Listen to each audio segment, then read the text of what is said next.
In this episode of Fictional Hangover, we talk about potted plants, missing eyebrows, our truths, being perfect for our imperfections, callbacks, and fan service in our discussion of Ambush or Adore by Gail Carriger.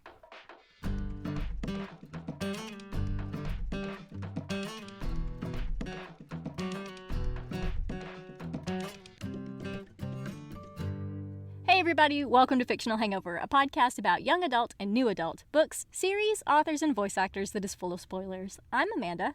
And I'm Claire, and today we're going to discuss Ambush or Adore by Gail Carriger. Squee! Standard disclaimer. If you haven't read this book, please remember that Fictional Hangover is all about spoilers. If you haven't read or listened and don't want to be spoiled, stop listening to us and go read or listen to the book. Then come back. If you haven't done this but want to pretend that you have, or if you don't care about spoilers, or if you just like the show so much that you don't care about any of that, then listen up.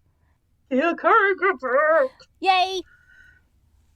I'm really surprised that we didn't ask her to join us, but we kind of picked this one a little bit last minute, so it wouldn't have been super appropriate to try to drag her on.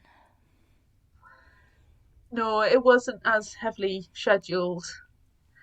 We kind of put short novella, something easy in the schedule, and then decided on it later on. Yeah, then we were like, holy crap, how did we forget about this one? What? It's so good. We love Gail Carriger. How... Do you know why? I think it's because the audiobook has literally just been released this week or something. And we do tend to wait for the audiobooks of things to come out.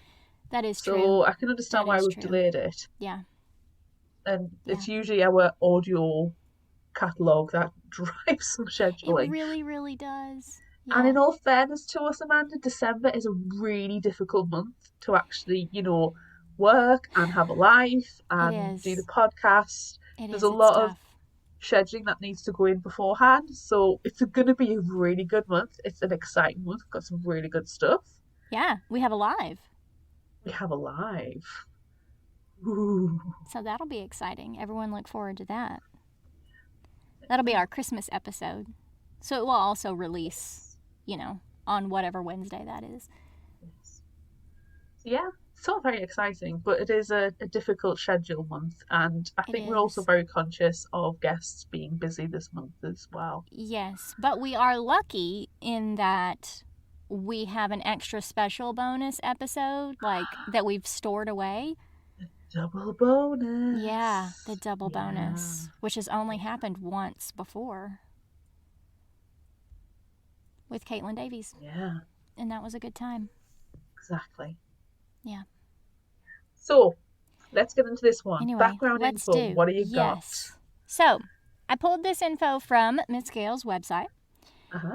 And she says that Ambush or Adore was a lot of work to write and research, gentle reader. I love how she calls us gentle readers. Oh, thank you. But most of that research was back through my own books. All 4 of the Finishing School series, bits of the Parasol Protectorate, and the last book in the Custard Protocol in particular. Partly, this is because this tells a narrative covering over 40 years of time. But also because I really address concepts of long-term love, long-distance affection, childhood infatuation, as well as questioning the notion that romance is the provenance of the pretty and the young. Oh, I love that last bit. Yeah. Everybody's always gorgeous in these things. Yep. That's why it's refreshing to break that stereotype. Yeah. But I just really love everything that Gail Carriger ever touches, so... Yeah, agreed. Hard agree. Yeah, she's really great. Should we get into it? Yeah. Do you have initial thoughts? Squee! Mine too! Excellent. Yes. All right. Our summary begins in the spring of 1896 on the landing green at Hyde Park. Pilliver Plumley Tainemont met the love of his life at age 12. Agatha is an intelligencer and intentionally misplacing herself, which is no good for one's heart, wardrobe, or peace of mind. It has been over a year since Pilliver last saw Agatha, and frankly, it's too much. On the off chance Agatha might be aboard, Pilliver has gone to meet a dirigible in the middle of a rainstorm. As the rain soaks into his clothes, Pilliver, suspecting he looks like a man waiting for the love of his life to return, wonders if it is worse to be the one who waited or the one who went away. Spring 1896. Spotted custard dirigible. Miss Agatha Westmore suspected her friend Sophronia had delegated her rescue to the ridiculous crew of the Spotted Custard. The entire dirigible was crawling with legacy intelligences, blundering and untrained, a lot of them, creating a mess wherever they float. Regardless, Agatha was happy to be returning home. She has come to two conclusions during the last misadventure. Firstly, she was resigning her commission, and secondly, she needed to take a different risk than spying. Ooh, what's that risk, Agatha? Ooh. Oh. 19. Not 19. It's not 19. That's a big jump. That was a big jump. Really big time jump. Oops. 1848, London. Agatha was 10 when she met her first vampire. Lord Akeldama found her hiding in the shadows, watching everything going on around her. His curiosity was piqued at such an intriguing and observant child, thinking that, with training, she could be a valuable asset.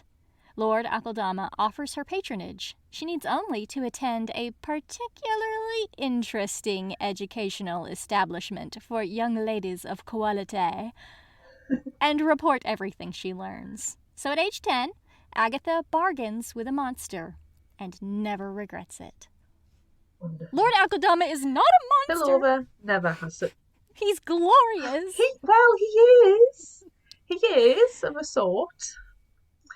Pillover never has such a memorable moment with a vampire, his parents being evil geniuses who dealt with the supernatural set all the time. They, wanting him to follow in their footsteps, shipped him off to Bunsen and Lacroix's Boys' Polytechnic at age 11. However, Pillover was bad at being bad and never fit in. Oh, Pillover. 1851. Mademoiselle Geraldine's Finishing Academy for Young Ladies of Quality. You have to say it that way. You cannot say it. No. Moira Quirk has ruined me for everything in this series. Everything is in her voice in my head, regardless of who's narrating. I completely agree. And I'm sorry, you cannot say Mademoiselle Geraldine's Finishing Academy for Young Ladies of Quality, other than saying quality. You have to say quality. Exactly. And it has to be Geraldine's. It's very fancy. All of it, all the time. Yes. Agatha not only survived her schooling, but thrived, unlike poor Pillover. Oh no. She made friends with, in this audiobook pronounced correctly, Shiak Macan, Sophronia Temenick, and Dimity Plumley Tainmont, Pillover's older sister. You know, it's really hard for me to say Shiak, even though it's correct, because I'm looking at it and I want to say it being Side. Yeah. It's hard. Yeah. Shiak. Side. Yeah. It's not a common name. It's not, and it's wonderful either way you say it, but it's Side in my head. And they also call her Sid, so I really just feel like it should always be Side. Yeah. Anyway. Yeah. It was through one of Sophronia's madcap schemes that Agatha and Pillover eventually met, previously only getting tidbits from the well-meaning, if a little unreliable, Dimity. In Dimity's letters to Pillover, she described Agatha as lacking sparkle and observed that they must look after her if she is to last at school. When he first met Agatha, he saw a frightened young lady. It would take him years to realize that was a front. Pillover enjoyed Agatha's quietness and watched her try to fade into the background, which only made him want to watch her more. When Pillover returned to Bunsen's, it was with memories of Agatha, not his kidnapping by vampires, and with a new friend, young Vieve Le Fou, attending the boys' school in a fake mustache. Viev. Oh, there's so many good memories in this book. It's just, I smiled all the way through this book, and yeah, we'll get to it. We'll get to it. February 1853. Mademoiselle Jardine's finishing school for young ladies of quality. Finishing academy! It's not a finishing school, it's a finishing academy. It's because they keep referring to a finishing school. I put that in my head automatically. Anywho, February 1853. Mademoiselle Geraldine's finishing academy for young ladies of quality. It's going to get worse every time we have to say it. It really is. It really is. We need this dirigible to crash. Anyway, Agatha values the bonds of friendship, but also the bonds of her Patreon. When Shiak receives a pigeon indicating a crisis at home, later that night she politely asks about it out of respect for their friendship. What Shiak doesn't know is that Agatha had already gone through her missive. Later, Agatha will write to Lord Akildama to inform him if the Kinnair pact was treasonous. Now, Agatha must live with the sick feeling of betrayal. Oh, poor Agatha. Yeah. At the same time, Pilliver was having a growth spurt. He's gawky and awkward as well as gloomy, which drove the girls mad and made his time at the ball at Sophronia's house terrible. Agatha wasn't there, which was bad enough. He had been looking forward to renewing their acquaintance, and the other non-dirigible girls were twittering and fluttering around him. Ugh. That was the same night he became inconveniently engaged to Sophronia.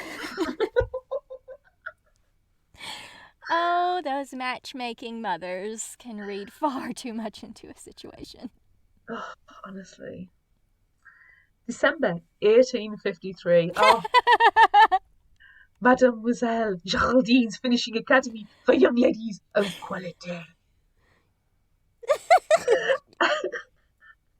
At some point, Agatha had started thinking of Pillover as hers, so news of his engagement to Sophronia hurt, though Sophronia called it a lark and Pillover described it as a clod rumpus.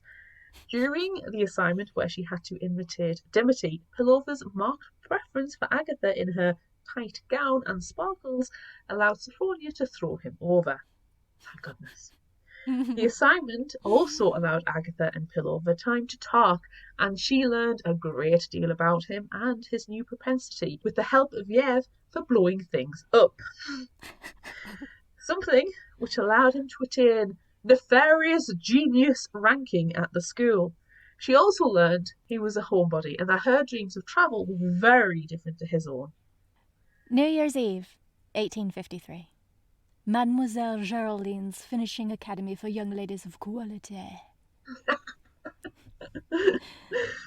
The crashing of Mademoiselle Geraldine's finishing academy for young ladies of quality provided Pillover with a newfound respect for the capabilities of ladies. For Agatha, it signaled the end of her education and the end of her hiding her patron and her skills as an intelligencer. Sophronia was more impressed than anything. Dimity was speechless, and Pillover was not surprised in the least. He always thought there was something special about her. He was right. Now, with the crashing of the school, the flywaymen and picklemen to deal with, Agatha must use her connection to Lord Akildama to help her friends. The events of the astonishing night before were discussed, and people were duly congratulated for their part in Lord Akildama's finely appointed drawing room the following day over some particularly fine tea and comestibles.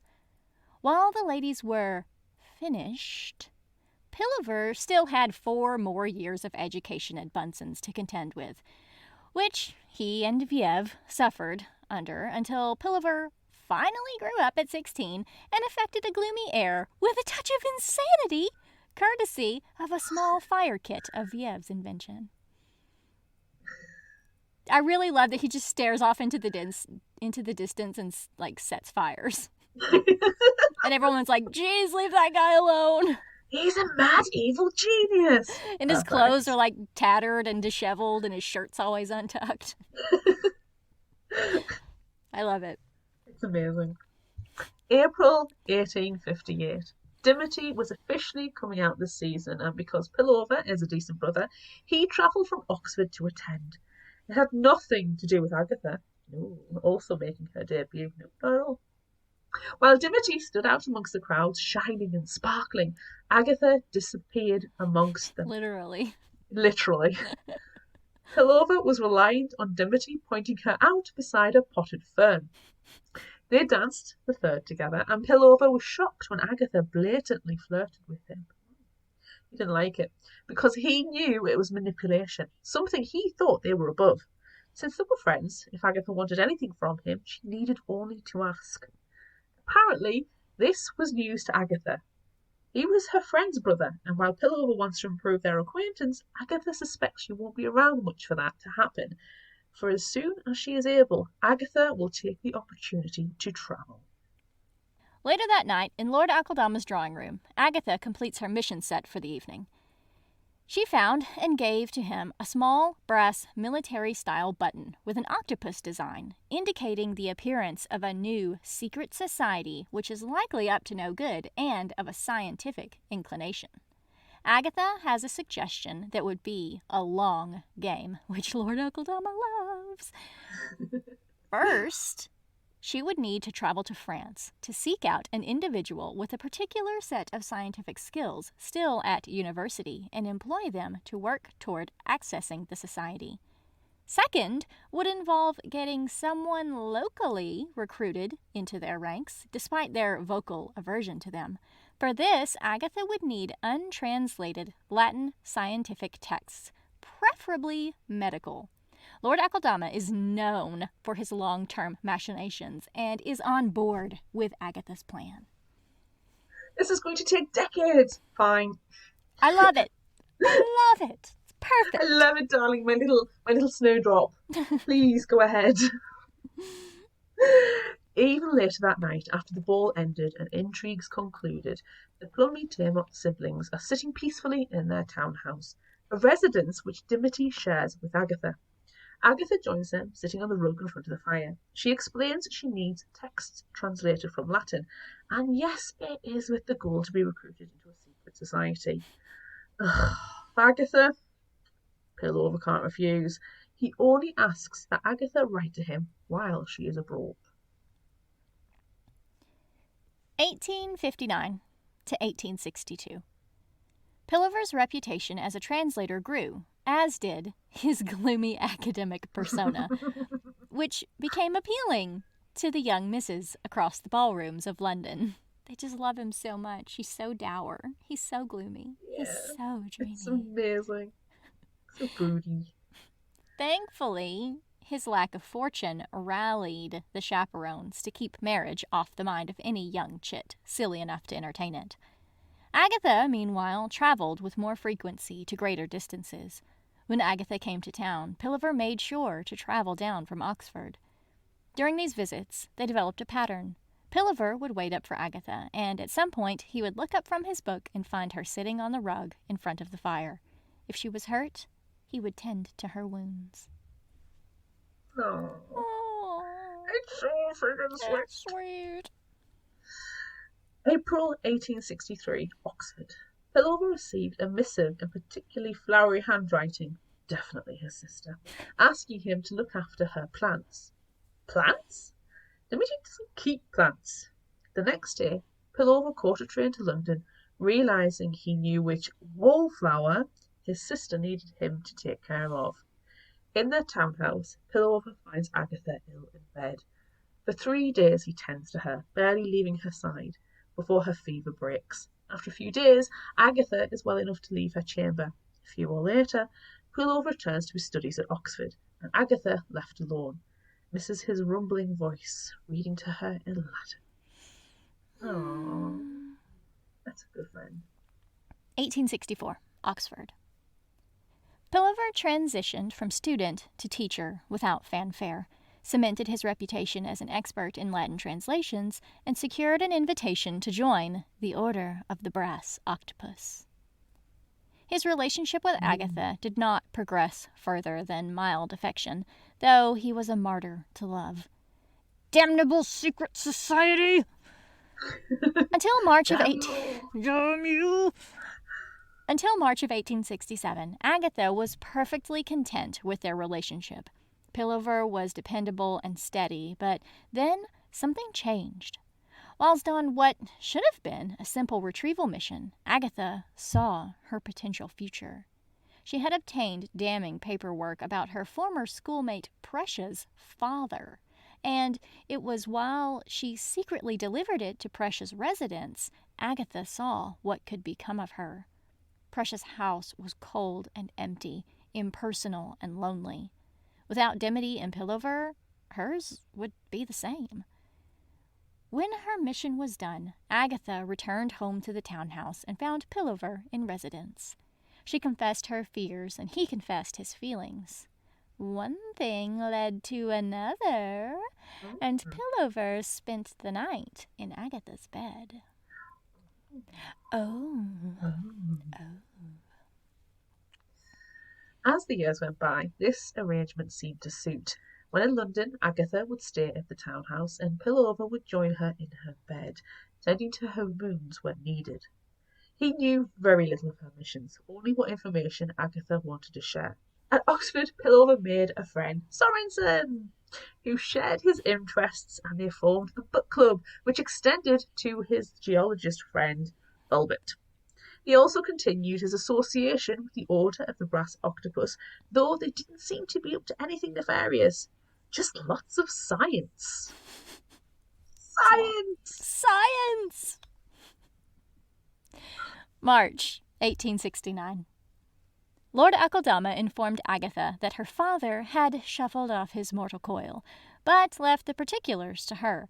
Returning from abroad, Agatha dealt with her father's estate with ease and some expense, then found she had nothing to do.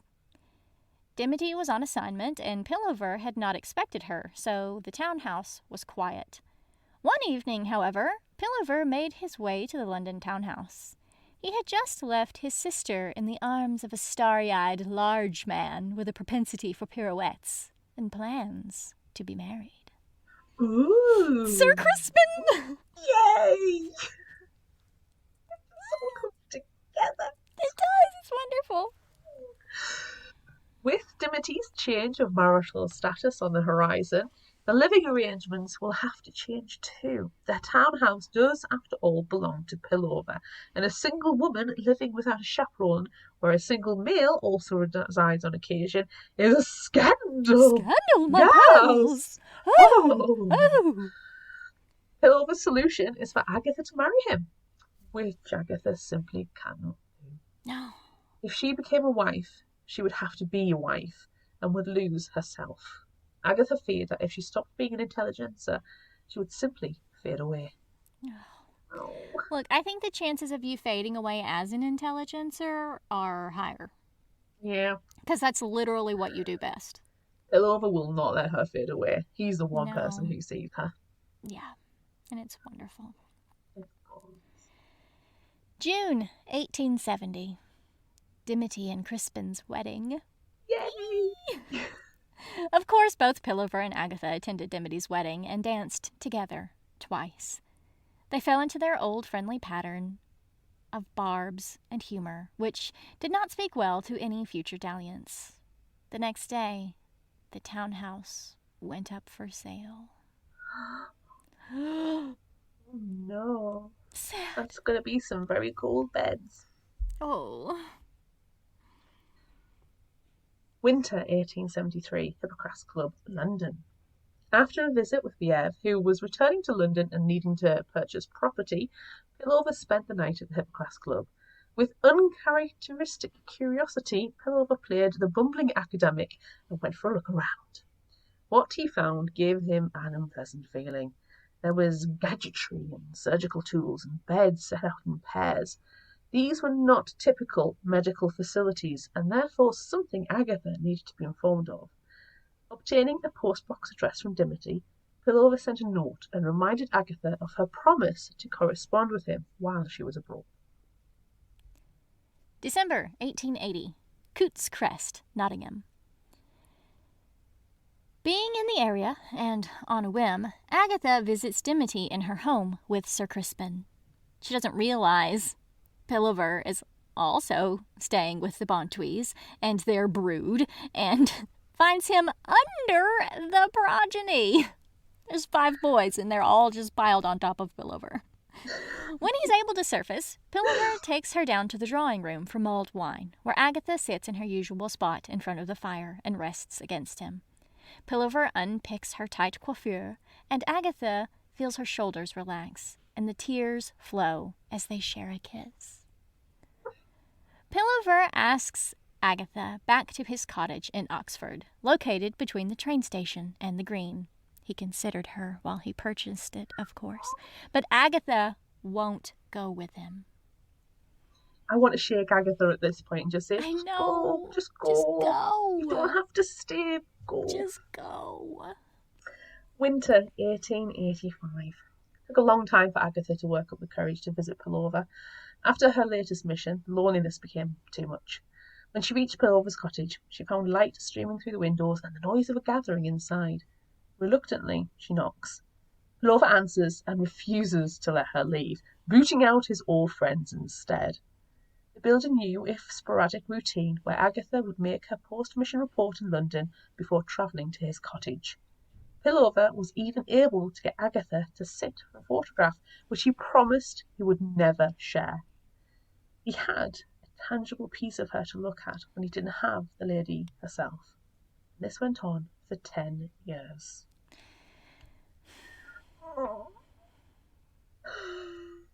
Christmas, 1895. Coots Crest, Nottingham. It has been over a year since Pilliver has received any correspondence from Agatha, who, at the time, was in India. She was a woman who kept her promises, and this concerned Pilliver greatly. His solution was to speak to Dimity, who understood Pilliver's concerns, took the particulars, and promised to activate the wicker chicken. There was new stock in need of an assignment that Sophronia would activate, but they didn't know what Agatha looked like. Oh, no. So Pilliver betrayed Agatha for the first time in his life and handed over his most prized possession, her photograph. It is at this point Dimity finally realizes the depths of the relationship between her brother and her friend, one that has been going on for 40 years. Dimity, man. Come on, Dimity. Pay attention to someone other than your own sparkles. And your pirouetting husband. I mean, to be fair, he is distracting. He really is. It's wonderful. Spring 1896. The journey back to London on the Spotted Custard was delightfully uneventful, and they landed in Hyde Park on a rainy evening. There were many people there to collect the various members of the crew, but no one for Agatha. After the fuss of disembarkation died down, Agatha slipped off the dirigible, and to her surprise, Pilliver was waiting for her. She realises that Pilliver activated the wicked chicken to find her, but she isn't mad about this. Rather, Agatha is flattered. As they stand in the rain, confessing their broken promises to each other, Pilliver tells her he loves her. Back in Oxford, in bed together, Agatha tells Pilliver she was thinking about staying around for a while, maybe forever. Pilliver exacts a promise, and Agatha always keeps her promises. Pilliver and Agatha grew old together, and though not overly active players in the intelligence game, they dipped in when codes needed cracking or translations needed doing or there was information to be dealt with. Pilliver, a creature of habit, even kept his Order of the Brass Octopus membership active, as he promised he would. It was through this he found out there were plans to build explosives, hundreds of them, and seed the Aethersphere. It was Agatha who came up with the counterplan. On the eve of war, both in their 70s, they broke into a warehouse and defused half of the explosives. Though the world burned, it was changed, but not destroyed, thanks to them.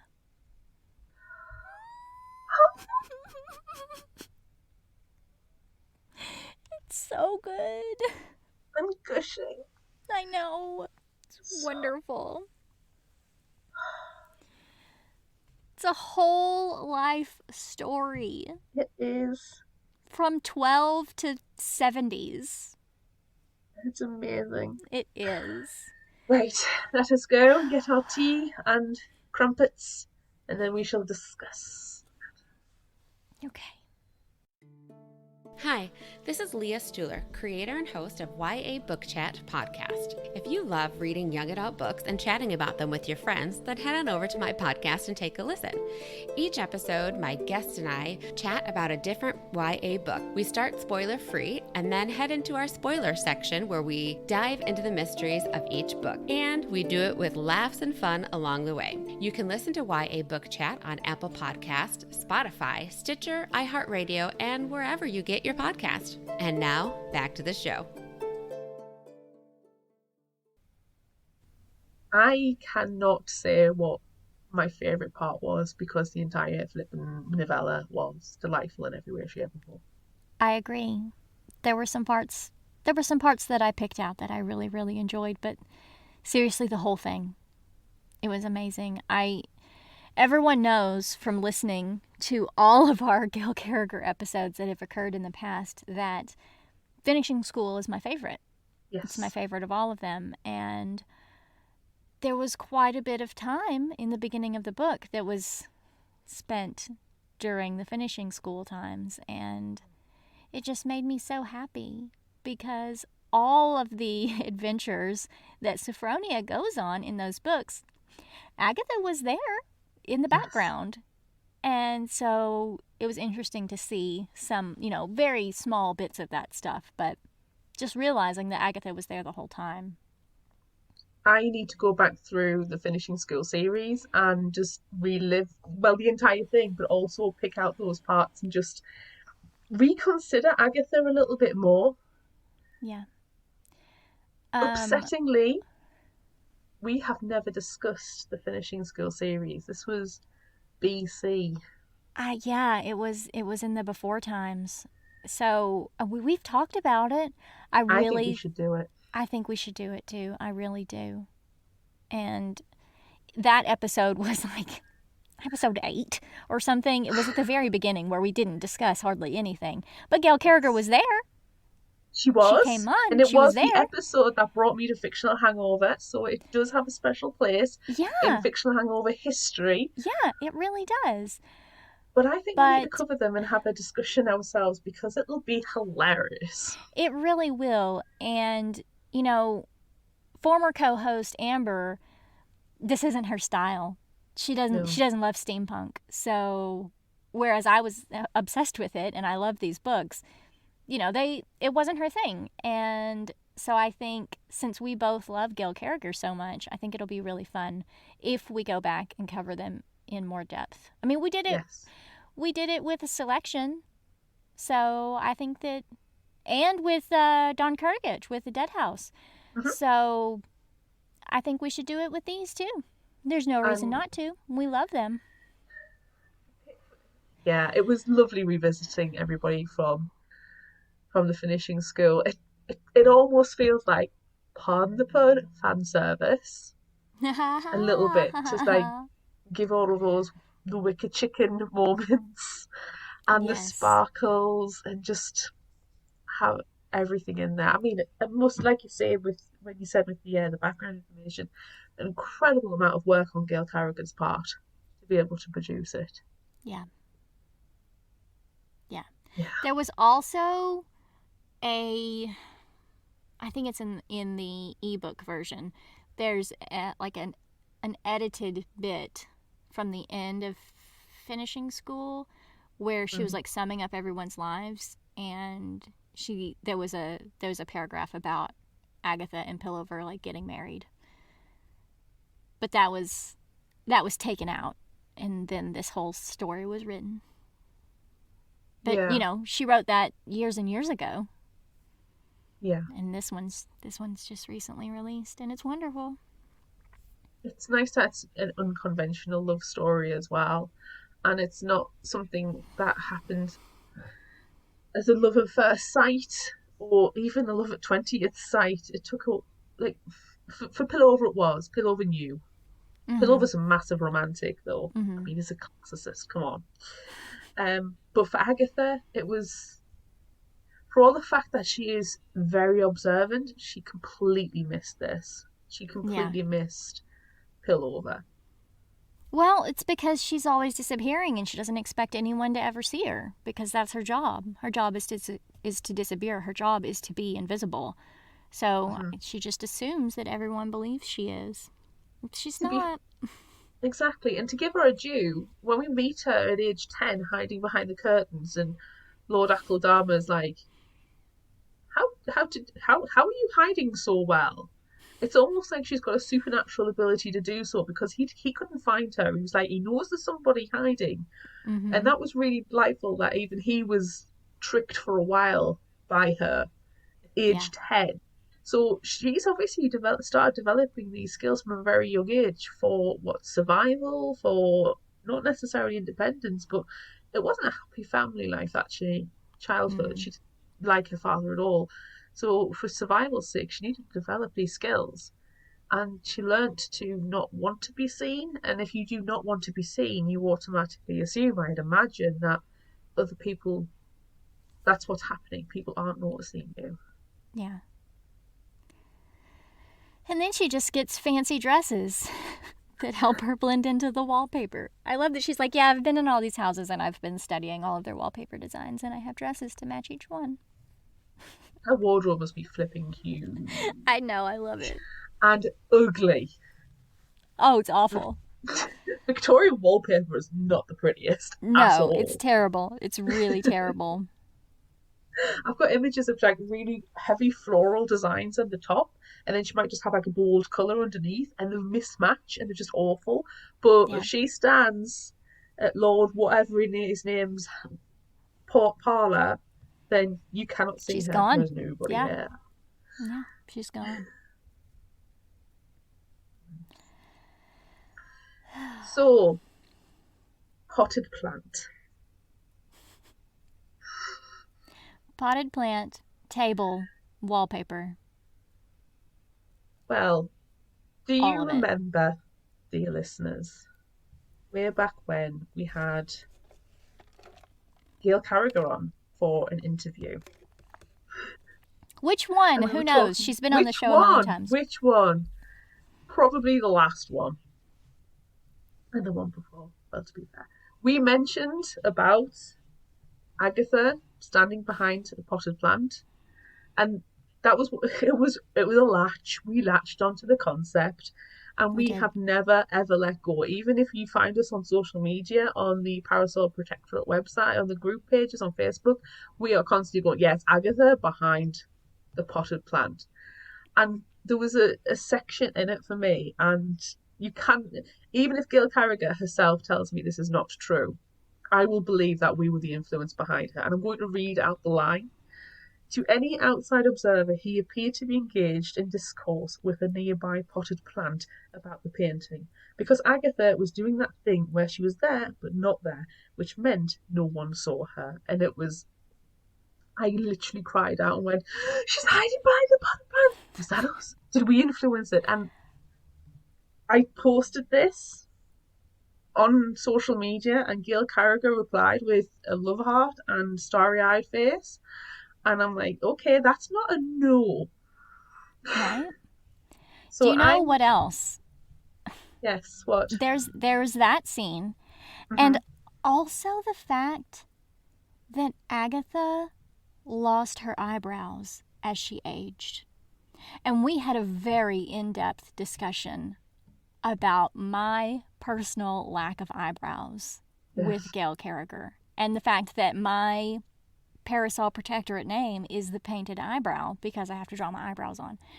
So while you felt the potted plant, I felt the lack of eyebrows. Yeah. I'm not saying we did, but I'm not saying we did. This is I think the closest we've ever come, if it's not true, because it. Yeah. It really feels like it is.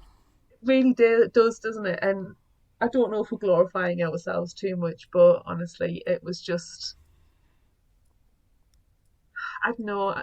I think also because Gail Carriger is an author, and her series means so much to us as a podcast, and like we blame her for the start of our friendship, that we might be building that connection, and I don't care if I'm just connecting it and it's not really there and it's all in my head, but I want it to be there.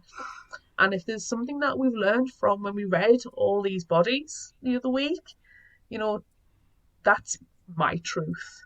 Yep, it's my truth too. It's alive in my heart. Yeah, I'm sticking with it. It was just glorious. Yeah, I really, really love it. Can I mention something that is also my surprise now? Because I think it warrants a little bit of talk. How the hell did Dimity not realise for over 40 years that her brother and her best friend were in a relationship of a sort? Well, because Agatha disappears and Dimity is obsessed with sparkly things. She gets distracted. Honestly, her oblivious nature was just like, come on. I can understand Sophronia not realising, because Sophronia's not there. She never sees the two of them together, really. Sophronia's busy. Does. Yeah. She probably knows. Sophronia, yeah, probably. But Dimity, I was so surprised. How could you not see? Come on, it's right in front of you. It's a lovely, sparkly relationship, but it's not fireworks like you're expecting. And it was just, finally, after 40 years, you realise your brother is in love with your friend. Dimity, they've been banging. Come on, love. In the house you were living in. Yeah. For a long time. But only every now and then. So, maybe she remembers and then she forgot. She's like, oh, they're having a relationship. Oh, smiles. Oh. And then Sir Crispin pirouettes by. And that's all you pay attention to. Yes. Oh, I love finding out how Pillover meets Sorensen and Felbert's friends, who we meet in Dimity's story as the academics to give some the Vampire Gathering some grand weight and flair. And I was like, yes, this is great. And it's accidental friendship. It's like just one day this person kind of seems to insert himself in his life and then brings a buddy. Yep. It was so great. There were so many things going through the entire series that we've already seen, but now we're just seeing the other side of it. We're seeing the wallpaper's point of view. Peeking from behind the potted plant. We've lost our eyebrows and we're looking through the ferns. Yes. It was nice, though, that they were able to have, though not together all the time, they were able to have the life that they wanted. Agatha wanted to travel. She wanted to see the world, and she got that. And Pillover wanted to stay home and be an academic and moody and grumpy. And they got that. Yeah. But they didn't halt their lives for each other. Pillover, my concern was he was just going to stop and wait. And he didn't. He kept his promise about, being part of the secret societies. But he still developed the friendships. He still made a career. He still had a life. He adores his 5 nephews. And it was good that they maintained their affection for each other, but didn't stop for each other. Yeah.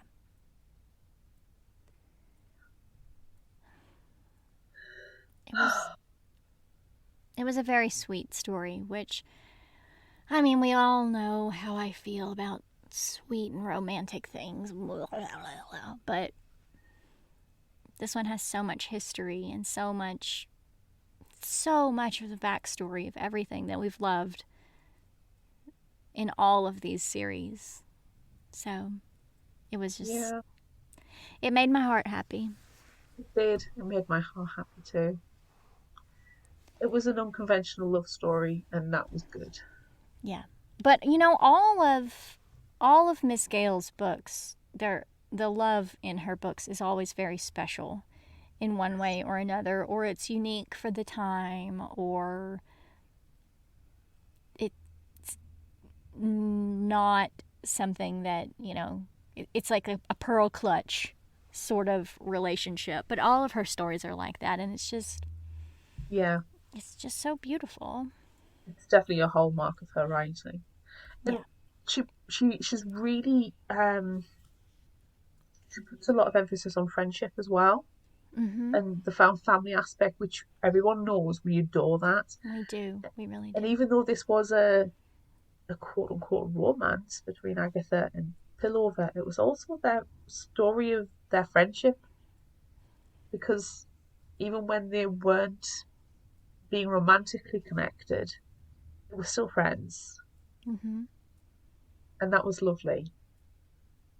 Yeah.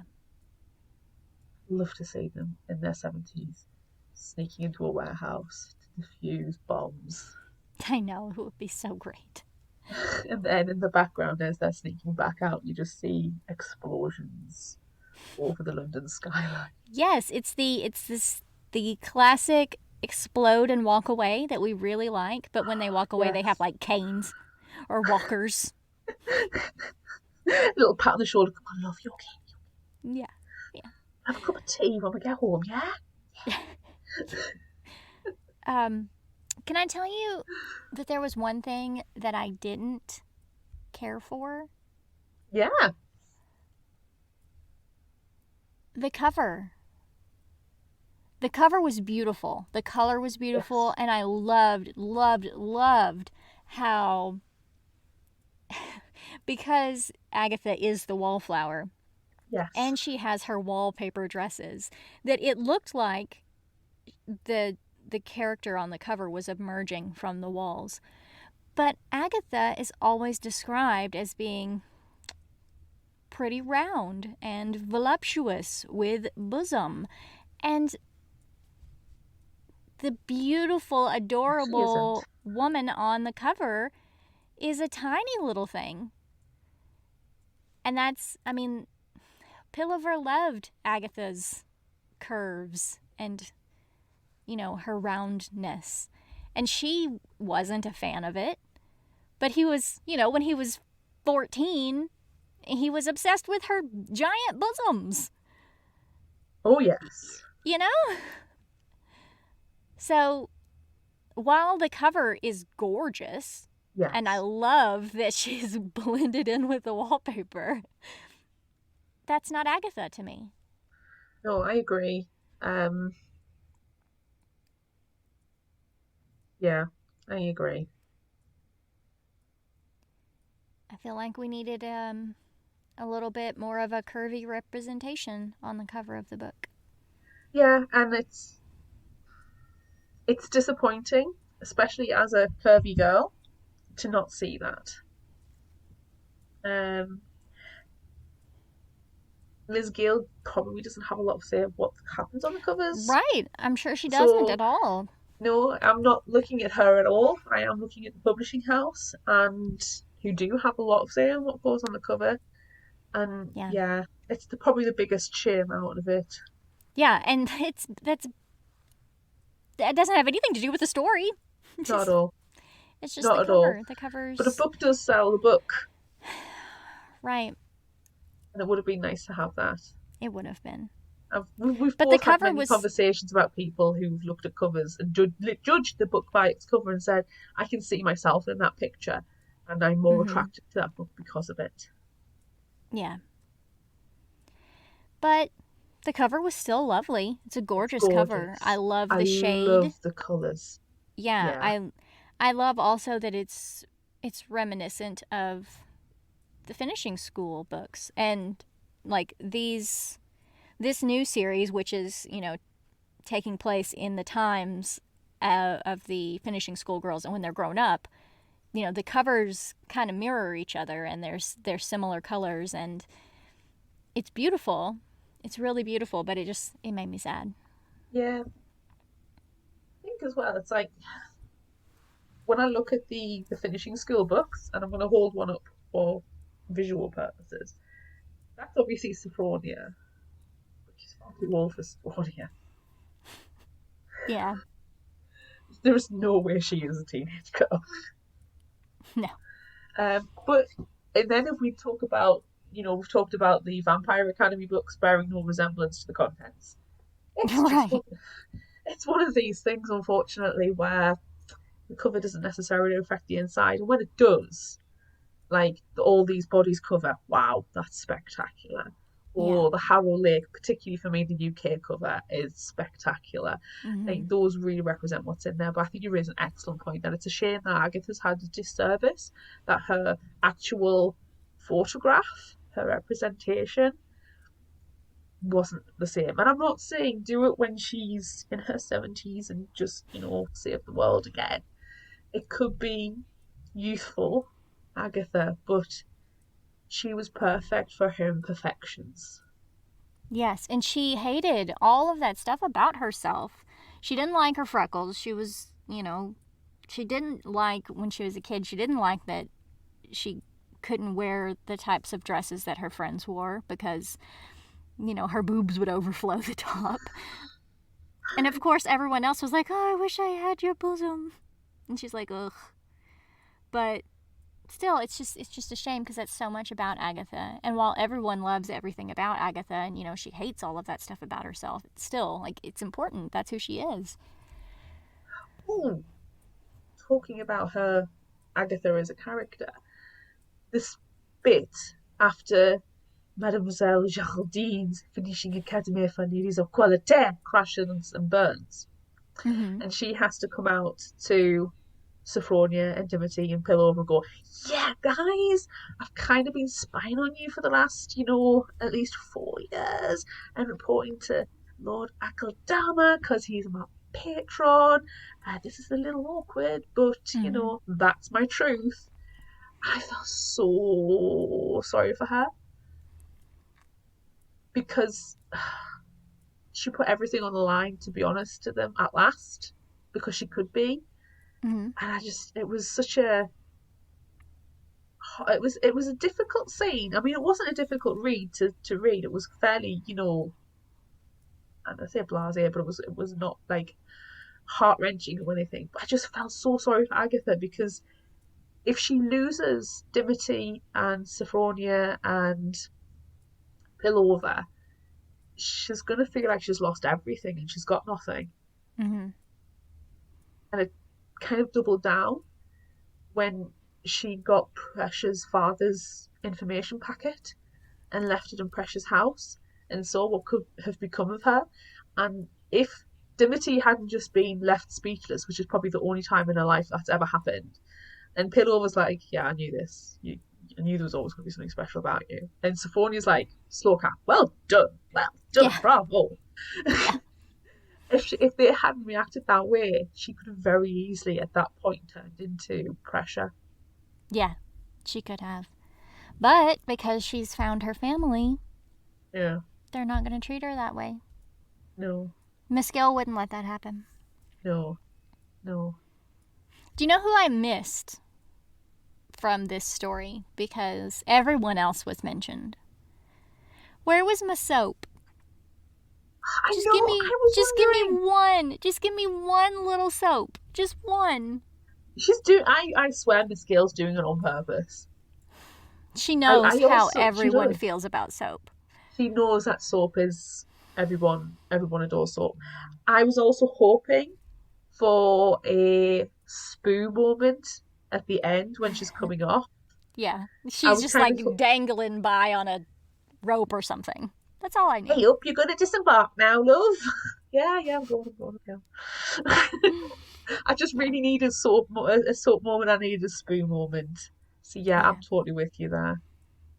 I really loved that there was Tiny Viev and her mustache.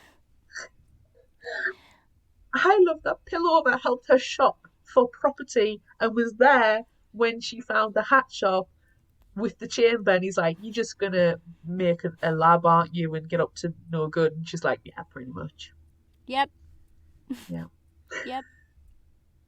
It was The really hat good. shop is so central within the Soulless Parasol Protectorate books, and in the short stories as well.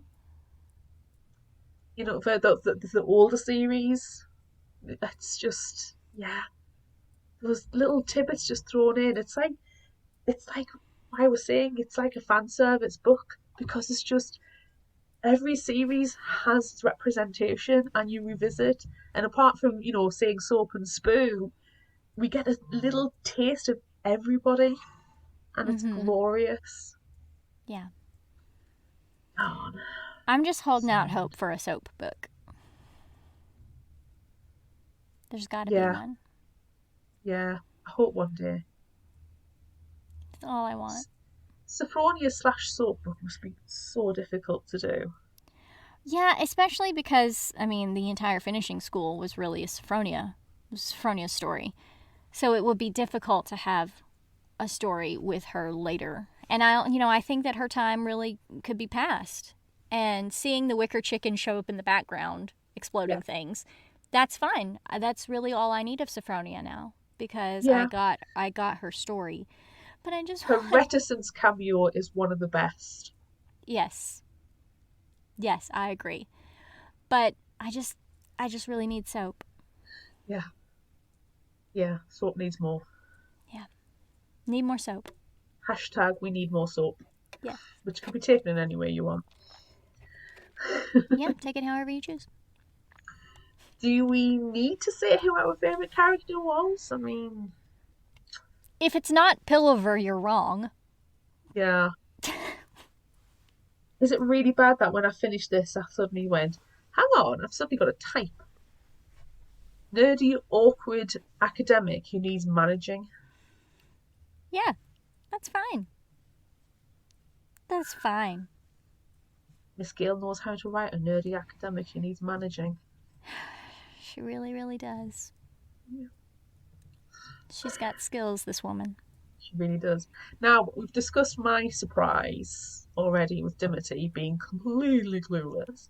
Yes. Yours? Oh, I was surprised that Agatha finally settled down. Oh. It took her eyebrows fading away. Her eyebrows were her strength. Oh, right, okay. Just like me. If you don't have them on, you just mush in the corner. Yeah. If I take my eyebrows off and I stand next to a wall, you won't be able to see me.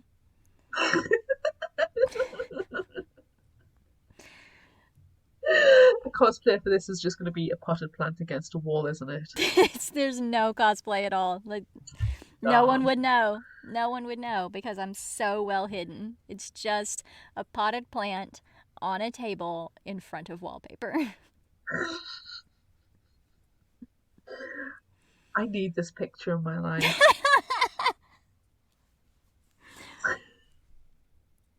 It'll be the best cosplay and no one will understand it.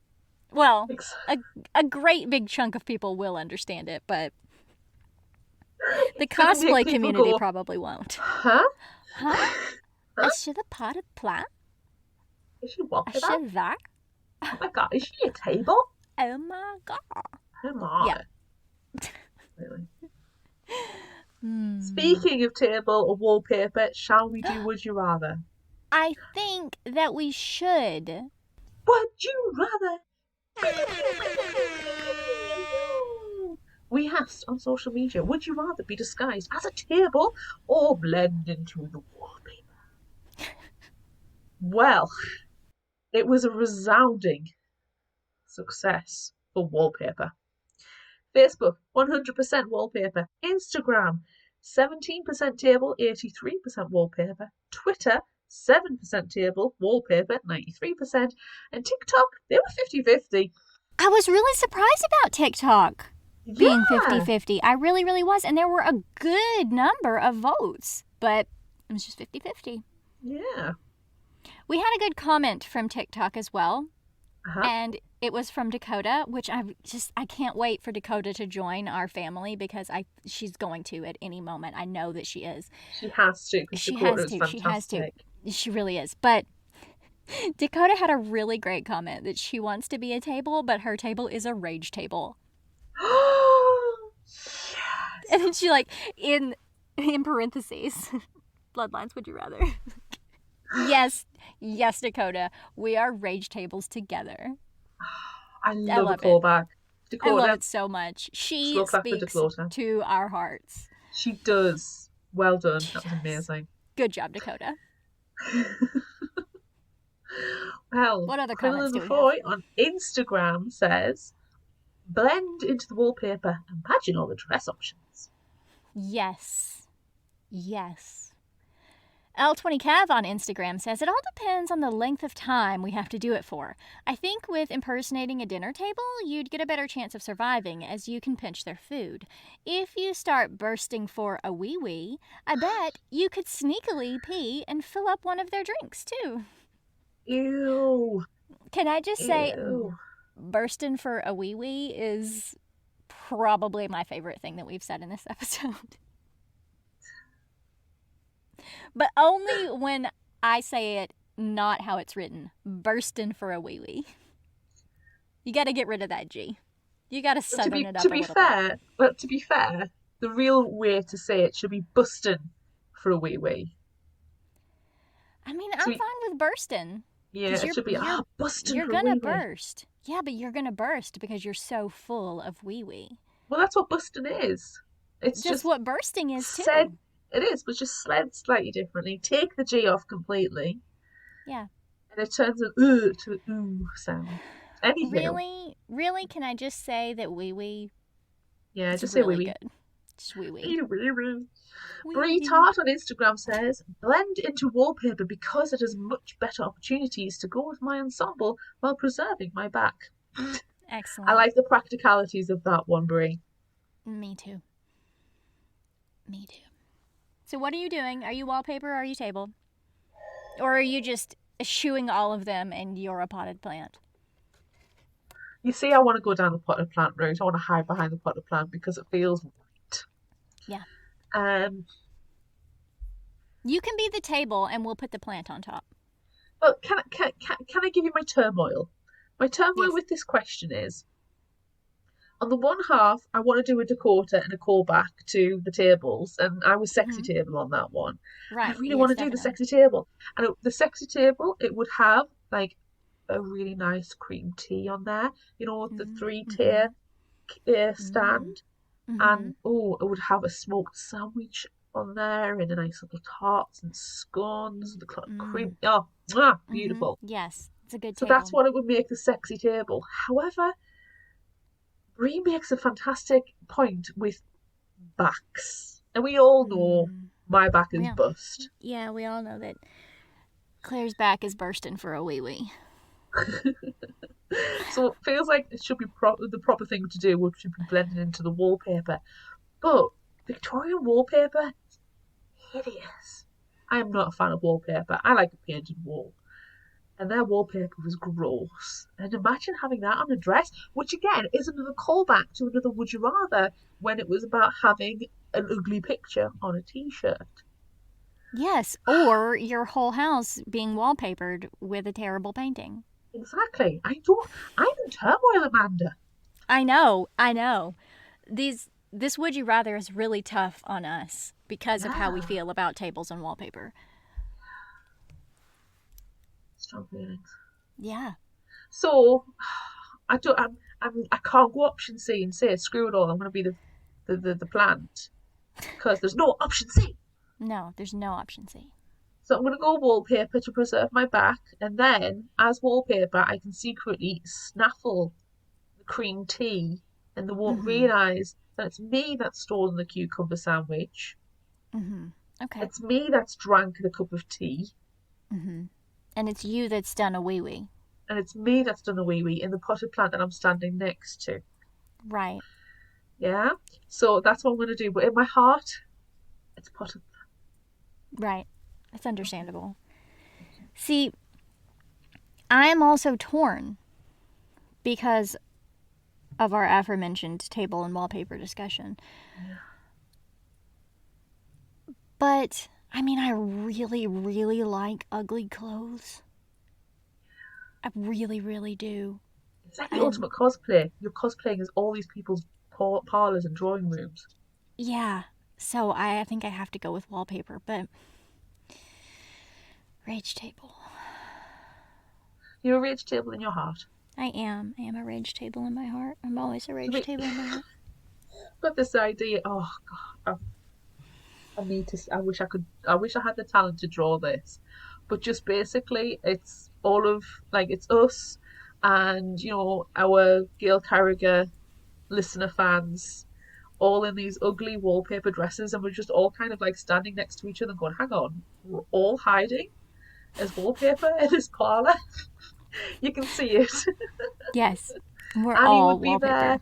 Bree would be there. Of course, we're there. All just hiding with this ugly wallpaper and being like, you're here, giving each other the side eye and quizzical eyebrow. Yeah. Except one person doesn't have eyebrows. It's me. Okay. Look, listen. Bree, we know you're listening. We know you're listening, and we know that you are a very talented artist and that you like to draw us doing cute things. Well, this time, include yourself and Annie and me without eyebrows in ugly dresses. And please give Claire a potted plant.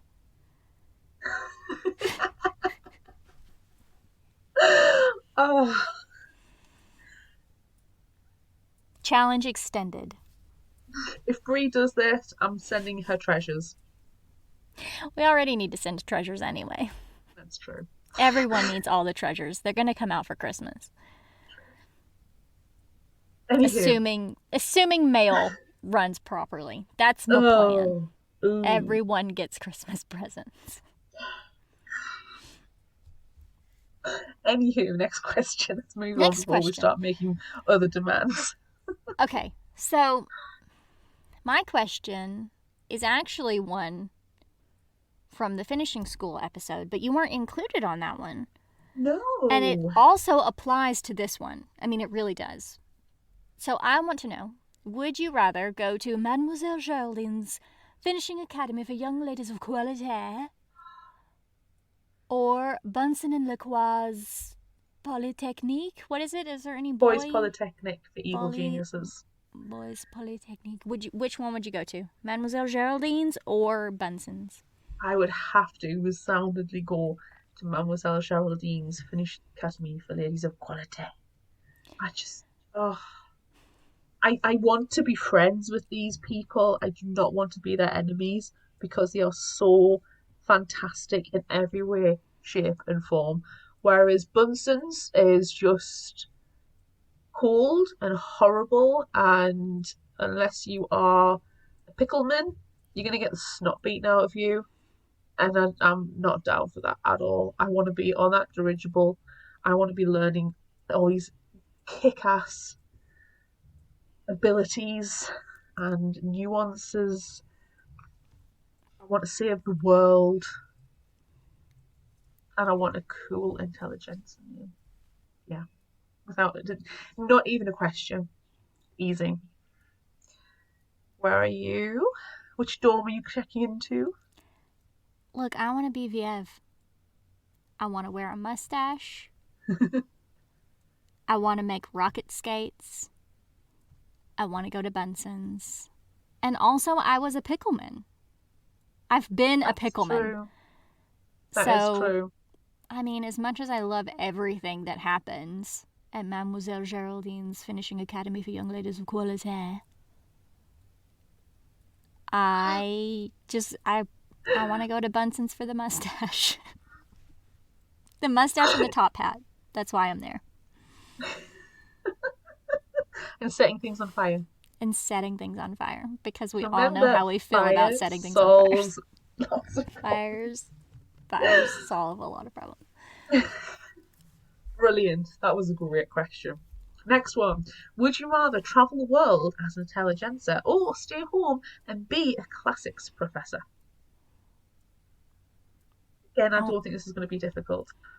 I want to be a professor. Ooh, wearing a mustache and a top hat. I did not think you were going to go that way. Interesting. It's the mustache and top hat again. Mustache and top hat trumps everything. You can wear a mustache and top hat as an intelligencer travelling the world if you so desire. That's true. That is true. Imagine all the different wallpapers you can buy. I want to be a world-travelling intelligencer because imagine all the potted plants. Imagine all the potted plants that you can be. There's a variety of plants across the world that belong in pots, and you could be all of them. Yes. I wish I was better at languages and be able to speak languages. I can barely get English out. But that would be amazing. Just travel the world. It would be really great. And honestly, I would really, really like to be an intelligencer and to travel the world, but I don't know. Kind of like the idea of being a professor. Yeah. With a mustache and a top hat. I feel like I need to spot a mustache and a top hat at work tomorrow now. Probably should. Yeah. I need to get a mustache and a top hat. I mean, the mustache is easy enough. I can just throw one on, but I don't want to have a top hat. Need a top hat? I do. I really do. Okay. Next question. Would you rather spend time on Mademoiselle Geraldine's... I'm not going to say the whole thing. Would you rather spend time on Mademoiselle Geraldine's dirigible or the spotted custard? Ooh. That's a tough one. That is a tough one. I'm going to say the spotted custard because the hijinks are grander and globular. Yeah. Plus, you're not under the authority of the teachers, of the headmistress. You have a bit more freedom. Yeah. Prudence is a good captain. She's a lenient captain when it comes to hijinks. Yes. I think she'd appreciate it. Plus, I would really like to mess around with Spoo. I think, get up to hijinks with Spoo would be amazing.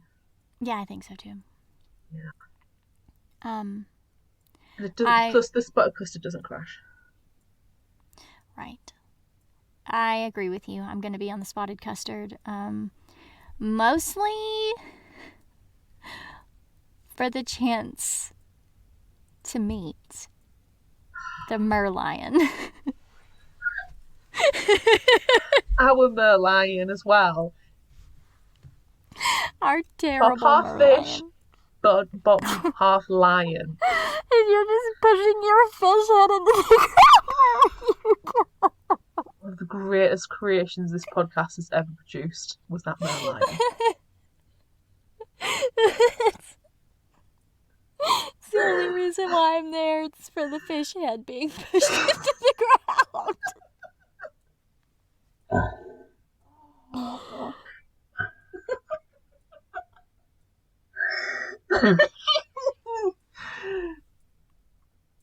That's it for me. I love that merlion. Such good memories. He's the merlion of our hearts. That terrible drawing. Brilliant. I have it printed out. I feel like I need to bring back the merlion in stores. The merlion is limited edition. Yes. The one that Constance colored. Yes. Do you remember? Yes. I'm bringing it back. I'm bringing it back in stores. In our Redbubble shop. For limited back time for a limited only. time. Yeah. Yes. Oh. So good. Last question. Okay. Would you rather have a photograph of your love or letters from them while they are travelling? I just like getting stuff in the mail.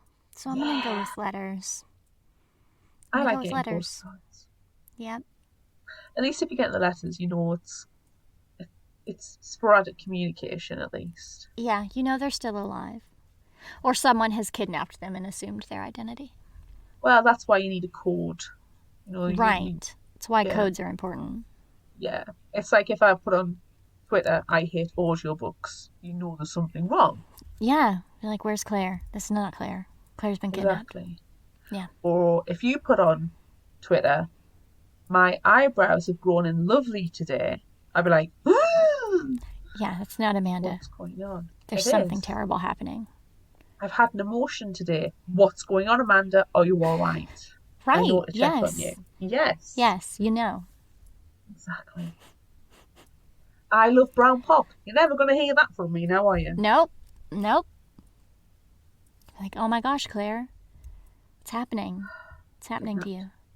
Kidnapped by vampires. Oh, I wouldn't put brown pop then. I'd be like, yeah, I heart Iron Brew. Leave me, I'm fine. It's wonderful.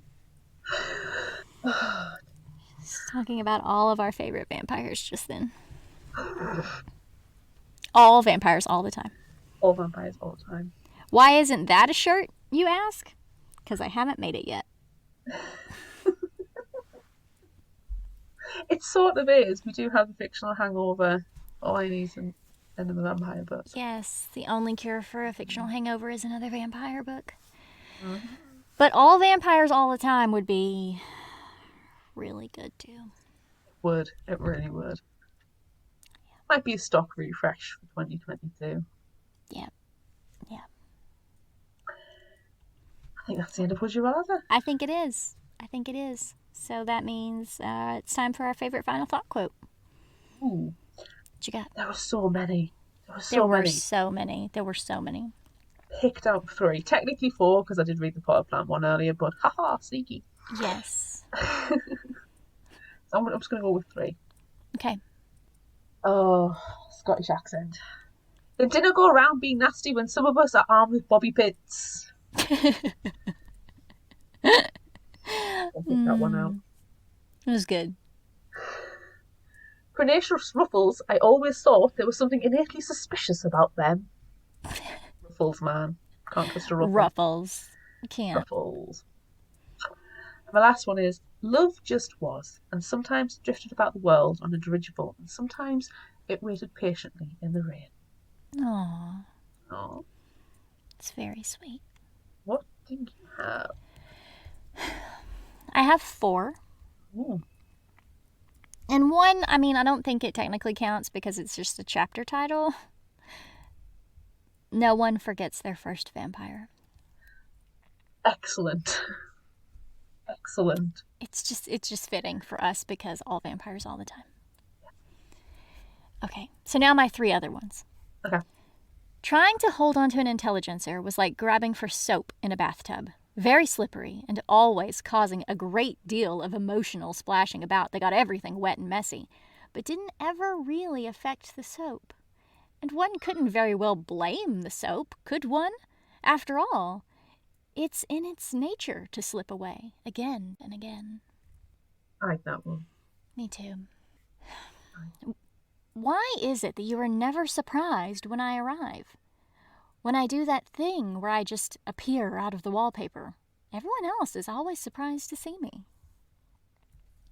Oh, I remember that bit in Pillovers, because I always expect you to be there. I'm always looking for you. Yeah. No. Now my last one is from Viev. You can take the genius out of the secret passageway, but you can't take the secret passageway out of the genius. Viev. I love Viev. Did you read Viev's short story? No, I haven't yet. I haven't read a lot of those. I need to. I want to. I believe I own it. You do. They are more adult though. They're not YA at all. They do get a bit sexy at times. Yes. I do like the Biffy one. It's set at Christmas, but it's not very Christmassy. But my excuse is it's Christmas, so that's gonna be a Christmas story. So it's kind of like a hashtag tenuous link for a December read or listen. But they are decent. I mean, it's Gail Carriger, so Exactly. It's perfect in every way. The only thing is with them, I don't feel like, unlike Ambush in a Door and Dimities and Pressures, there's as much callback and little nibbles and tidbits and that fan they service. are. Yeah, there's less fan service in those ones than the latest ones. They're excellent, they're all very good, and obviously it's in the universe and you meet the characters are still coming in. You know, Alexa does come into Viev, so it's all there. Yeah. But I don't squee over them quite as much as I do these ones. Yeah. They're still very good. I love them. All right. If you liked this, try this. Oh, I need a What are you suggesting? The Dire Days of Willowweep Manor by Shannon K. Garrity and Christopher Baldwin. And it is a graphic novel. I'm holding it up. Well, Patreon. Nice. It looks really cute. It's very... If you like Bloodlust and Bonnets, you'll like this. And we love that. Yes, so the summary is from the book. It is a dark and stormy night when Haley sees a young man drowning in the river. Since her great passion is gothic romance novels, she seizes the moment and jumps in to rescue him, just like a true heroine. But when she gets him to safety, she finds herself in Willowweep. It certainly looks like the setting of one of her favourite books. A stately manor, a sinister housekeeper, 3 brooding brothers. There's even an invisible ghost. Except Willowweep is not what it seems. Its romantic exterior hides the workings of a pocket universe. The only protection our world has against a great force of penultimate evil. And its defences are crumbling. Could cruel fate make Haley the heroine that Willowweep needs? And I'm just going to hold this up a little bit closer for Amanda to see all the bunny rabbits that look like zombies. Yes. Yes. Yeah. It sounds great. A strange new universe threatened by an all-consuming evil. Nice. We'll have to cover that one day. Yeah, we're now 2022 list, if I'm honest. Yeah. What have you got to recommend? I am recommending something that I haven't read, but that I found, I don't even remember when. It's called Miss Sharp's Monsters. It's a trilogy made up of The Werewolf of Whitechapel, Anarchist on the Orient Express, and A Vampire in Bavaria by Susanna Rowntree. Yes, so I got it from her Twitter. I got the description of the book from her Twitter. And interesting. It's just one little brief line, but I think it's wonderful. And I will read it to you now. In an 1890s Europe ruled by werewolves, vampires, and sirens, Liz Sharp wakes in an asylum with claw marks on her face and no memory of who she is. How far will she have to go to find answers? And will Europe still be standing when she's done? Saw that on Twitter. Good. Was really into it. So yeah. I think it sounds like a lot of fun. That does. I like that. Do we have an appropriate indie spotlight this week? We have a tenuously linked indie spotlight. You know how we feel about tenuous links. Yes. This one is from Andi Lar. It's called Morning Star.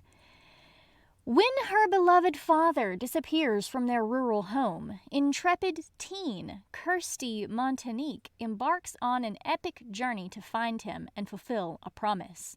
Deliver a satchel of secret family letters to a London clergyman. Her fraught journey through 15th century Great Britain is complicated by an abandoned infant, a dangerous love triangle, and the persistent temptation to read the ancient documents she bears. With shady Catholic Church officials and corrupt members of the Crown in hot pursuit, Kirsty draws on her wits and ancient feminine wisdom to guide her through her perilous mission. Ooh. Sounds like fun, rather right? Dramatic. That sounds like an adventure. Yeah, it does. All right. Is that it? Is that the end? Not until we cover the finishing school. Yay! So, that's it for this episode of Fictional Hangover. I'm Amanda. And I'm Claire. Join us next time as we discuss Sorcery of Thorns by Margaret Rogerson. Look out for our Would You Rather polls on social media. Don't forget about our book club and monthly challenges on Facebook. Be sure to visit our shop on Redbubble at fictionalhangover.redbubble.com for all your favorite Fictional Hangover themed merchandise. And become a patron of ours on Patreon at patreon.com/fictionalhangover. Until next time, remember, the only cure for a fictional hangover is another book.